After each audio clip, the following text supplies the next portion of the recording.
Blane De St. I'm at MASS MoCA, my exhibition, How to Move a Landscape.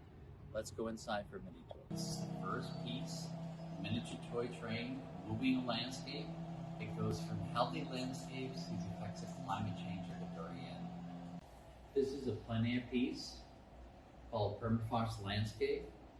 I go to the high Arctic with these crates. I break them down, reassemble them, actually do the sketching on land at the site location, and then I do the study, and then I ship it back.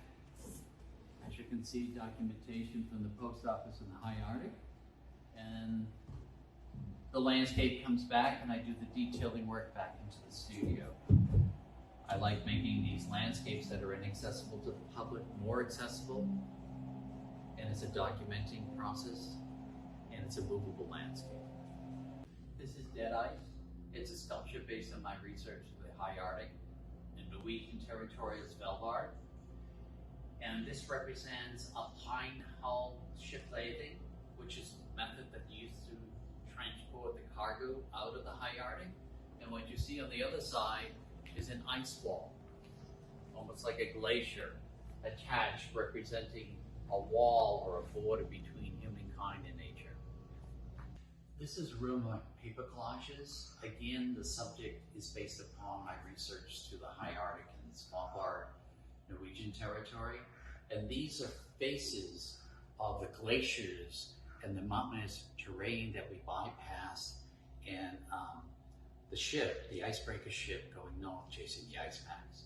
The process is very important with these pieces. What I do is a tight rendering drawing from the photograph, and then I do digital archival prints, and then I shred it to these small pieces that are 1.5 by 1/4 inch by 2 inches, various sizes, and then I try to blow it up, and I often lose control in this level of abstractive representation. This duality starts coming in, which fits into the landscapes that I'm trying to talk about. This is hollow ground, representing kind of a hybrid landscapes of what's happening to the permafrost in the high Arctic. It's melting, dissolving, coming apart.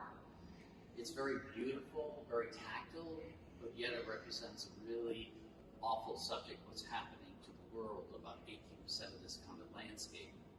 This is cold front, which represents a falling glacier. And you can subtly see on the surface rolling across it is a black and white image of actually a falling glacier. It's about the destruction of the glaciers and what's happening in the world.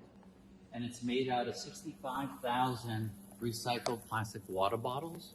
And these flakes give the illusion of ice crystals.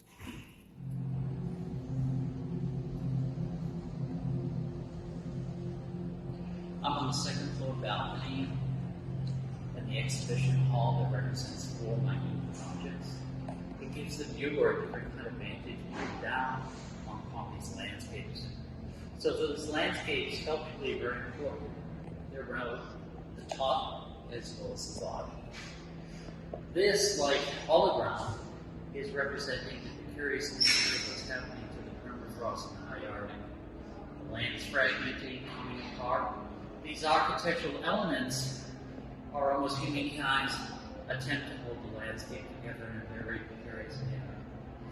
This represents what I'm trying to do with the landscapes in the space. Mount them very good areas, get an emotion from the viewer, try to drag them into the conversation in a positive way.